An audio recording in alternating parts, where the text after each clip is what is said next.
Hey everyone, this is just an explanation that I wanted to create for this project, which is a token airdrop for ERC20 tokens. It can also be used for NFTs, not only for FTs, but in this case I will show you to do it with fungible tokens.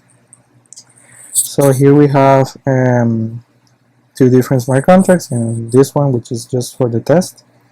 But this first smart contract here is a token airdrop made in Solidity for EVM compatible blockchains. This one is only this one only includes the first one only includes addresses. For example, if you want to create your project and you just have the addresses, but all of them have the same amounts, so you can just send the same amount to everyone.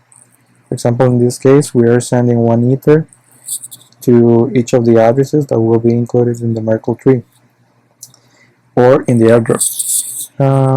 But also we have another example here which also allows you to create an airdrop of fungible tokens, but also including the amounts for each of them, and it doesn't have to be the same for all of them, so you can select different amounts for each of them.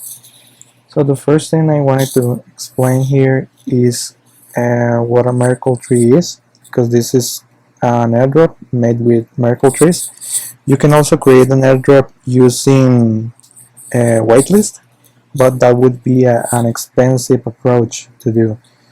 Because, for example, if you are planning to, I don't know, add 100 addresses, that's possible using a whitelist, where the admin has to add each of those addresses to the whitelist of the addresses that can withdraw or can claim any tokens which are in the airdrop.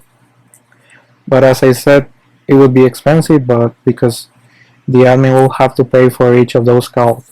And even if the admin is able to add, for example, an array of addresses, that is also expensive, because the amount of addresses that have to be saved in the smart contract is also a lot.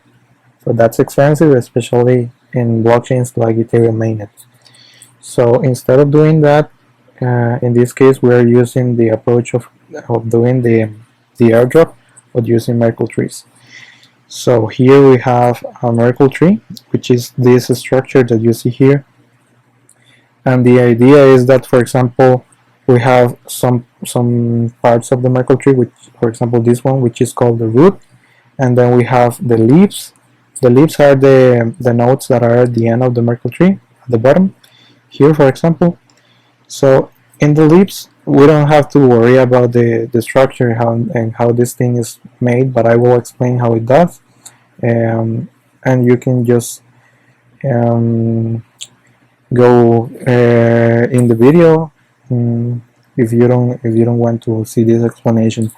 So for example, here I was explaining that the leaves of the Merkle tree are at the bottom.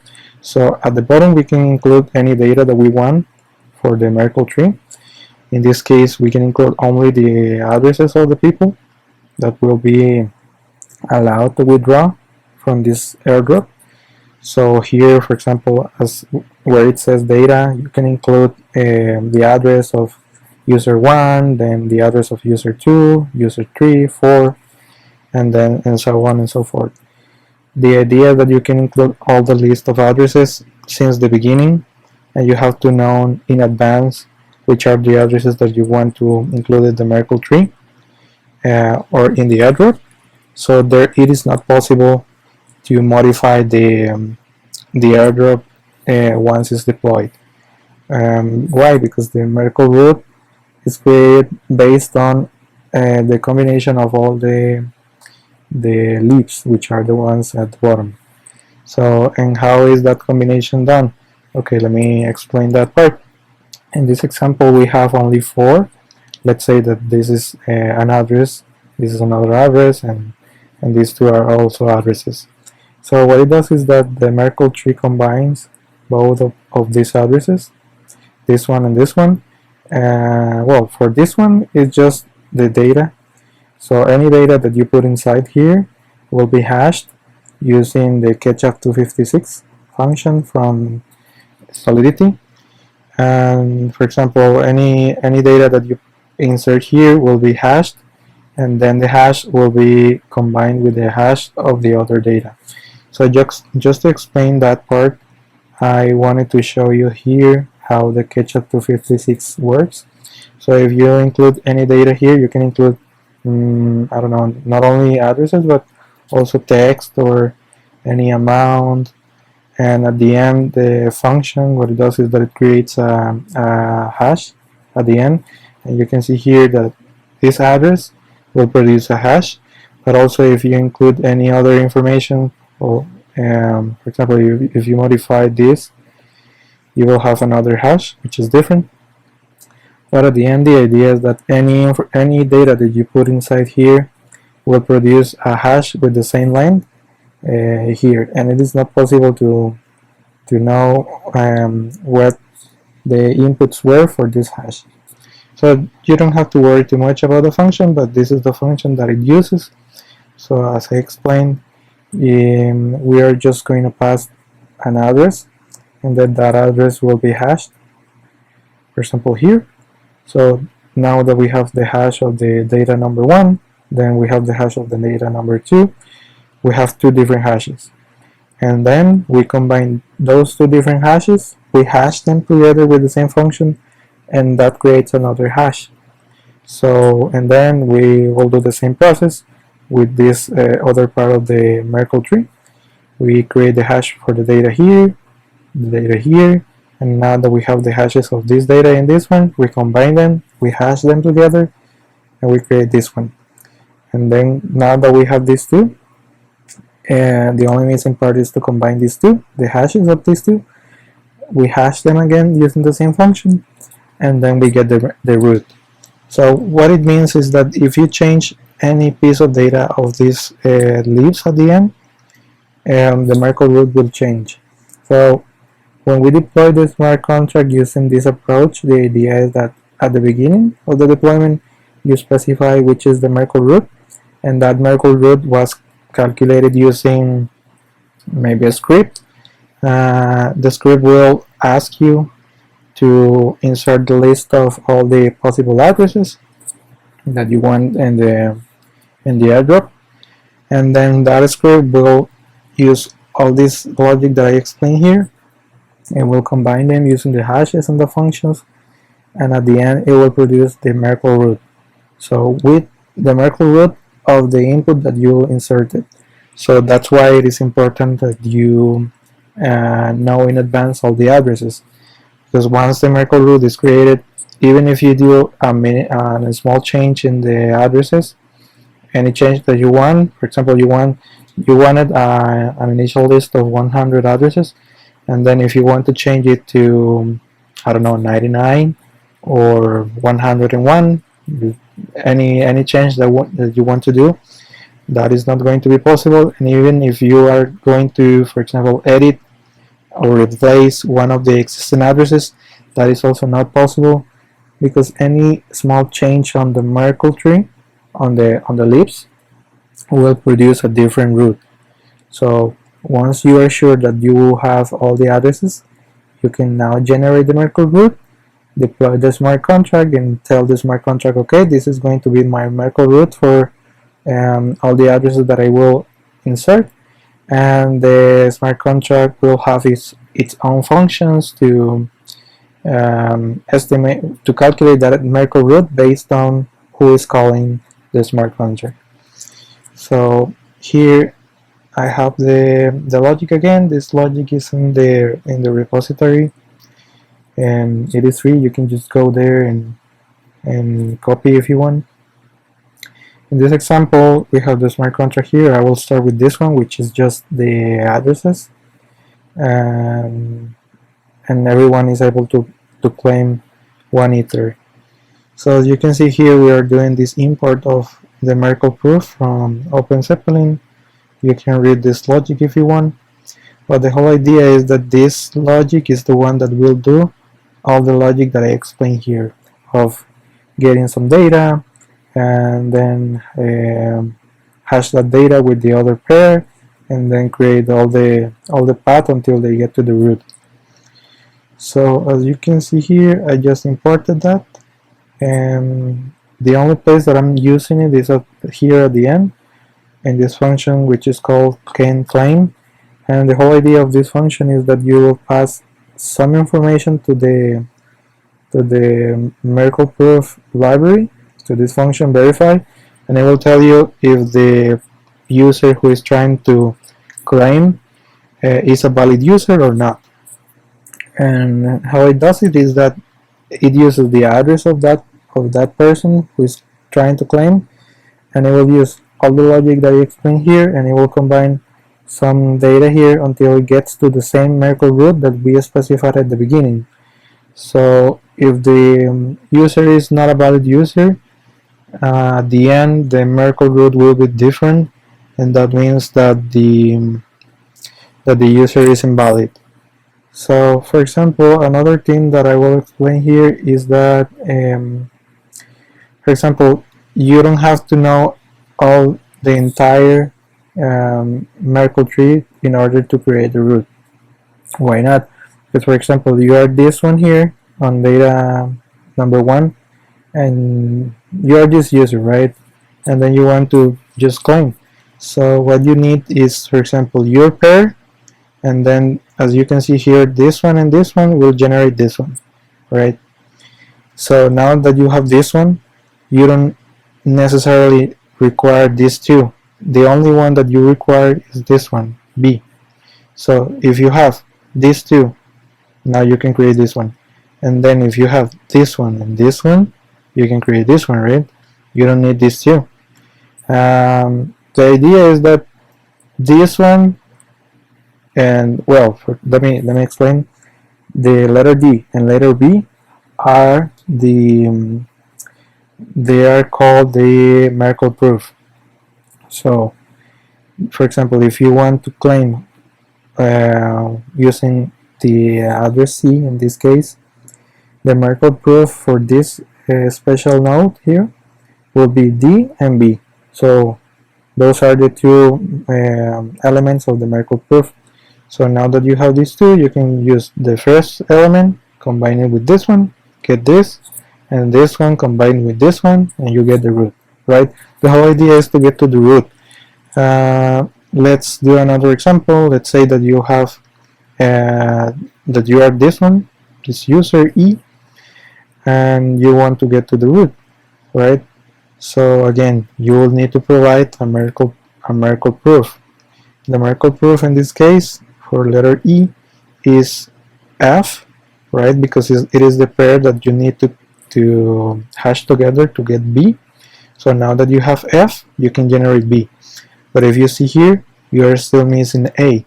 So the merkle proof for E is F and then A. And then combining all of this, E plus if get B, and then B plus A, you get the root. So that's the explanation of the merkle proof. For this merkle proof, you can still use the hash, the script, and the script will just ask you, okay, which is your address, and based on that address, it will give you, okay, these are the elements of the merkle proof that you will need to call the smart contract. Everything that I explained is already in the script, so you just have to copy and paste, but I wanted to explain how it works. So here, as I was explaining, this function can claim is the one that it will tell you, okay, given this address and given this merkle proof, you are able to claim or not. And if you already claimed, it means that you are not able to claim again. So that's why we have this this mapping here, which tells, okay, this address already claimed, so it is not able to claim again, and it will return false if you try to claim again. So for the first time, given, for example, this element C, you will be providing the proof as D and B. So these are the elements of the of the Merkle proof. So as you can see here, this is an array of bytes 32, and that's the input for the function claim. As you can see here, this one is also public. You can call it directly to know if you are able to claim or not, and that way you don't have to spend gas just to know that information. You can just call this one directly. Here the address is just the address of the person who is trying to call, and the Merkle proof is, as I said, it is an array of elements which are bytes 32, and those elements are the elements that you need to generate the Merkle proof. So here is the function. For the function, the first input of the function is just the array of the Merkle proof, and then the Merkle root itself, which is this one. We already saved it, and it is saved at the moment of the deployment of the smart contract, because we don't want the Merkle root to change. That would make the logic very insecure. So in this case, the idea is that the Merkle root doesn't change. So okay, what it will do is that it will say, okay, this, given this Merkle proof and given this address, disclaimer, let's produce this Merkle root. And if it doesn't produce the same Merkle root, this function will return false, and at the end the output of the function can claim will be false. Okay, so okay, this is, as I explained, these are the inputs, and now I will show you how to do it using the script. We have here some tests, and the most important part here is that we need these two functions, these npm packages, which are, for example, Ketchup256 and merkle3.js. The Ketchup256 is the function used to produce hashes, and the merkle3 is the function used to combine those hashes and get to the Merkle root. And also this function merkle3 will give you which is the root and which are the Merkle proof elements that you need to use in the smart contract. So here we're just creating a random list of addresses using this random wallets. Then at the end we concat our address for the test, which is one of the valid addresses that we want to include in the smart contract. Here, as a second input, we will pass the function Ketchup256, and this way the merkle3 will know, okay, this is the hash function that I will use for the merkle3. And why this one? Because this one is the same function that Solidity uses, so just use this one. And then we say, okay, these are some options that we, for example, are going to pass to the merkle3, and it will produce an output which is the merkle3. This is a class, I think, and inside that class you have some functions. For example, this one, which is get hex root. This root here is the same root that we have in the smart contract over here. Here, Merkle root. So once you have this root here, using that function, you can just deploy a new smart contract here and pass the Merkle root that you want. Okay, it will tell this is the Merkle root. You deploy it here, for example, and now the smart contract knows which is the comparison point that it will use. So now the deployment is done, and you just need to use, for this example, we'll just need to use a user to claim the amount that is inside the smart contract. So next thing is that it, for example, we are going to pass some meter to the smart contract for the example, for the people to claim. Then here we are using our own address, and we are going to hash it, right? Because this is the example. Any data that you see here will be hashed, and that's the starting point for the merkle root, for the merkle tree. Okay, now that you hash it, it will say, okay, give me which is the proof, or which are the elements and that are going to be combined with my address in order to get the merkle root. So this function is already here in the npm package that I show you for the merkle tree, this one. So you just need to pass the same address that you are going to use, and it will tell you, okay, this is the merkle proof. This is an array of elements which are bytes 32. So when you call the function in the smart contract, now you have which is your address, right? And then you have the array of elements which are the merkle proof. So in order for you to see how it looks like, I will run this one here, merkle proof. Let me just print this. Let's see. Don't worry about these letters. So this is how the merkle proof looks like. As you can see here in this example, we have I think 16 addresses. So instead of using 4, we have 16. So it produces more elements in the merkle proof. But as you can see here, for example, it says that given the address that you use, you have to combine it with this one, with this hash, and then that the result of those two will be combined with this one, and then the result of those two will be combined with this one, and the result of those two will be combined with this one. And at the end of those combinations, using the hash function, you will get the merkle root.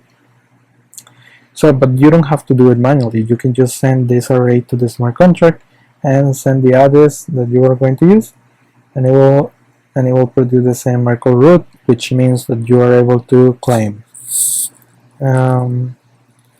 So let's see here. Here in the test, as you can see here, the test is passing, so it means that everything here is working correctly.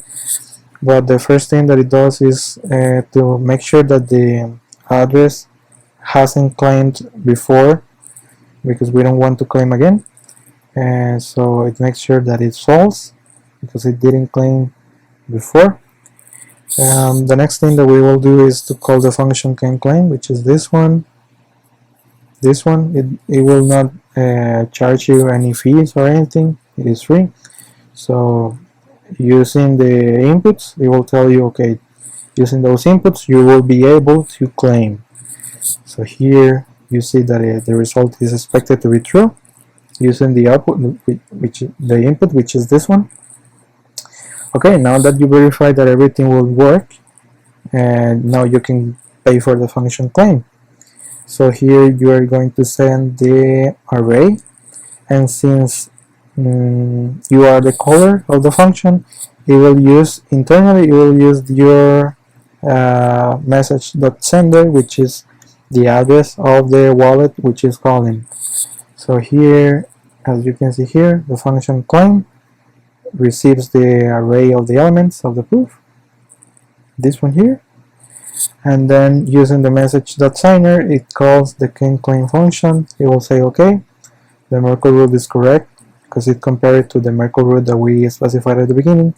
If it is correct, this required statement here will pass, and then we will continue with the process. It would say, okay, this address is now claimed true, which means that it cannot claim again, and then it will send the amount to the user, or the amount of tokens to the user, in this case 1 ether, and at the end it will just emit an event, which is claim, in case you wanted to watch the events of the smart contract later.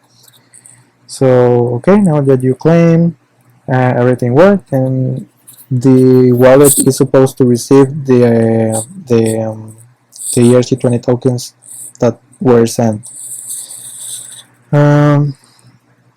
Let's see, now the address is marked as claimed true. It means that you are not able to claim again, If you call can claim again, it will say, okay, no, you cannot claim again because you already claimed.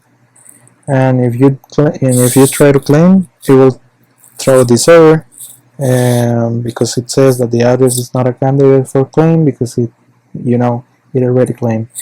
And then at the end, it is just trying to claim using an invalid address. In this case, you see this address is called guy, but this address guy was not included in the initial array or in the initial airdrop. So when you see if the address guy has already claimed, it will say no, it hasn't. But then when you call can claim and you pass a proof, well, first thing is that the proof will be invalid because this address was not included. So when you try to create a proof for this address, it will produce an empty array. And then if you try to send that empty array, or if you try to send any proofs, for example, okay, I am user 1 and I want to use no, for example, I am a fake user and I want to use the proof of a valid user. You can think about that. And it is not possible. Even if you try to copy the same proof of a valid user, it is not going to work. So, as I was explaining, this invalid address is trying to claim using a proof, and it will say, okay, no, it is not going to work. But if you want to try, this is the error that it will get. The address is not a candidate for claim because, again, even if the address is using a valid proof, if the address is invalid, it is not going to work. Then the same thing will happen here. Let's see. Just making sure that the proof is empty, but as I said, even if you use a valid proof, it will not work. And yes, and the idea is that it will throw an error. So this explanation is just based on an address, but as you can see here, it uses the same amount for all of them. So let's go to the next smart contract, and this smart contract does a change in that logic. The change is that you can receive the amount, not only the address. For example, as you can see here, it uses the claimer, which is the user who is claiming, and an amount. So even if you are a valid user, but if you are using an invalid amount, it will throw an error. And of course, if you are an invalid user with a valid amount, it will throw an error. The only way that it will work is if you are a valid user using a valid amount. So for that, let's go here and see the function. Now the function can claim will receive the address and the amount, and also the merkle proof, the same thing. And if we go to this diagram, the only change here is that the data is now using the address but also the amount, and combining that information, it will produce a hash. And the rest of the process is the same, just comparing hashes until we get to the root. So here the difference is that we are going to use these two inputs instead of just one. And if we go to the test is now using this function here, which is Solidity pack. This Solidity pack is the same as ABI encode pack. What it does is that it combines both of the address and amount, and it will produce a single output, and then that output will be hashed using the catch-as 256. So as we can see here, we are creating another array of 15 addresses. Then we push our own address, and now that we push that, we can see that it is the input of the merkle tree. So here is the array of addresses and amounts, right? That's the combination. And then the function again, the catch-as 256, and it will produce the merkle tree. Again, we get the merkle root. With the merkle root, we can again deploy the smart contract and say, okay, this is going to be the merkle root for the project. We can even get the list count, which is the amount of addresses that were included in the airdrop, and the same thing will happen, for example, here. So the only difference is that now, for example, to get the proof, you need to pass both values, the address and the amount, inside this thing. And the same thing will happen when you call, for example, can claim. You pass the address, the amount, and the proof. And when you claim, then you pass the proof, the amount, and the smart contract itself will use the message.sender from the wallet. And now I'll try to call the function can claim, and if it works, it will continue. It will pass the require. It will mark the user as claimed true.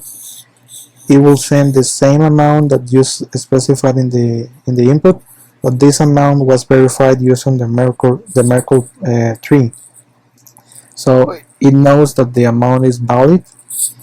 So that's why it is important that you send the exact amount that you are allowed, not less and not more than that. So if everything is okay, the smart contract will send the fungible tokens to the address, to the claimer, and at the end it will just emit an event. So that's how everything works here in this logic. You are invited to take a look at the smart contracts and also to take a look at the tests. Print some values here, and it will show you how they look like, and that way you will understand better how everything works. So thank you very much for watching this video. I hope it helps. Let me know if you have any questions in the comments.